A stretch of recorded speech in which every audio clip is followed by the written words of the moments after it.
Today, we're diving into a story where national security might have been used as the perfect cover. We're going to follow a trail of secret contracts and millions of missing dollars that goes right to the very top of Ghana's spy community. Everything kicks off with this one number, $7 million. Now, this wasn't just some random line item in a budget. This money was specifically meant to build a digital fortress for Ghana, to protect it from spies and devastating cyber attacks. But instead of building up the country's defenses, investigators say that money was carefully and systematically stolen for personal profit. So how on earth does that happen inside one of the most secret and sensitive agencies in the entire country? Well, to get to the bottom of that, we first need to look at the man at the center of this whole scandal and the powerful organization he was in charge of. The man in the hot seat is Kwabena Adu-Boahene. As the former Director General of the National Signals Bureau, he was the guy trusted to guard Ghana's most important digital secrets. And just so we're clear, the NSB is not your company's IT department. Think of it as the nation's digital shield. It's the main line of defense against hackers, data breaches, and foreign espionage. So yeah, its integrity is absolutely crucial. At the heart of it all is a contract with an Israeli company, RLC Holdings. On paper, it looked totally legitimate. They were supposed to buy advanced software to protect the country. But prosecutors believed the real plan was something else entirely. So, the big question, where did that $7 million actually go? Well, investigators believe they've mapped out a very clear path showing exactly how it was rerouted. Whoa. Okay, just look at how fast this all allegedly happened. The contract gets signed on January 30th, and just 1 week later, boom, a huge amount of cash is already moving.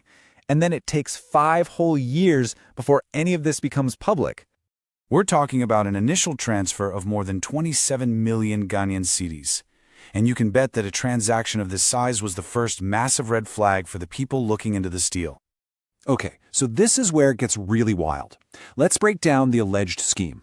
First, the money leaves the official government bank account. But, and here's the kicker, it doesn't go to the Israeli contractor. Nope, it's allegedly moved to a private bank account. And whose account was it?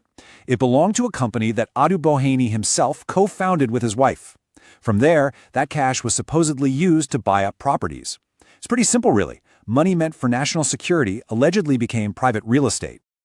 So, with the money trail laid out, the whole thing moves to the courtroom. But this hasn't been a straightforward case. It's turned into a really complex and high-stakes game of legal chess. The prosecution has been hit with a wall of legal tactics. We're talking challenges about who even has the right to hear the case, demands for massive new audits, and claims that this is all just politically motivated.